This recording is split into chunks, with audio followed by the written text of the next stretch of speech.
Frequently asked questions.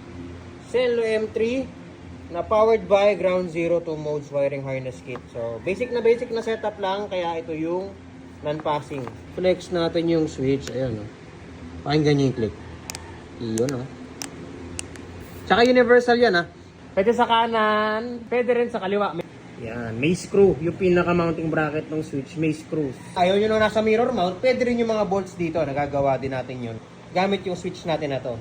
Makapansin nyo yung mga ibang setup namin na ginagawa dito naka-bolt kasi pwede rin naman dahil yun nga yung kagandahan sa switch na ginagamit natin. Left and right, basta may butas, dun yung lagay. Pwede yan.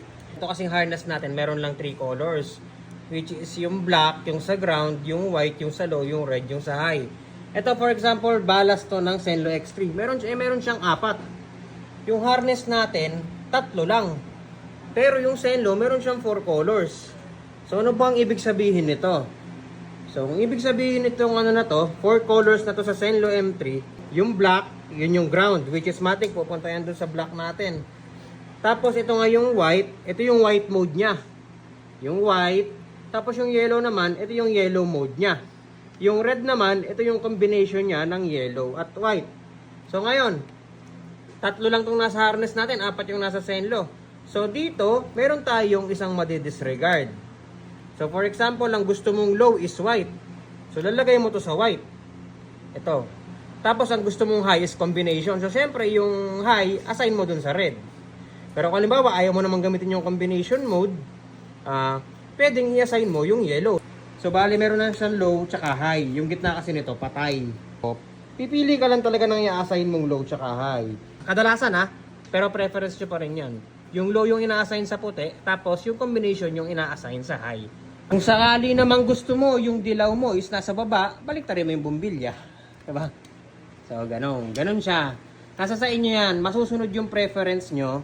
Depende na lang sa inyo paano nyo siya gusto i-assign sa harness. It's just a matter of preference. Kung paano nyo rin siya gustong gumana. Kung gusto nyo baliktarin yung bulb nyo, okay lang. Anything goes.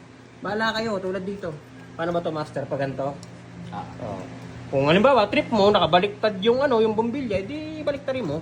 Diba? Depende yan sa inyo. Sa Trident ko, Yan. Ito. Ang naka-disregard natin dito, master, yung yellow, no? Dilaw. Saan mo tinatago ito na yon?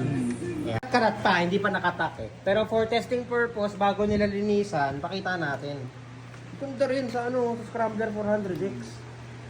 Ganda rin.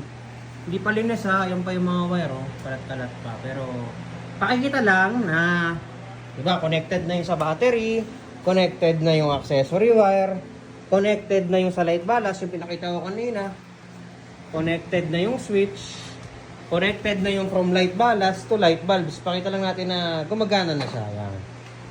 Okay. Higher. Low, puti. High. Pakita natin. So dito, ang pina-assign na low ni bossing dito, puti. As ang pina-assign na high combination. Ngayon, yun nga yung sinasabi ko, kung gusto mo yung yellow mo, nasa baba, re-assign mo dun sa ballast, tapos baliktarin mo rin yung bulb. Okay? Ganun lang kasimple. Okay. Sana nakatulong yung FAQ natin.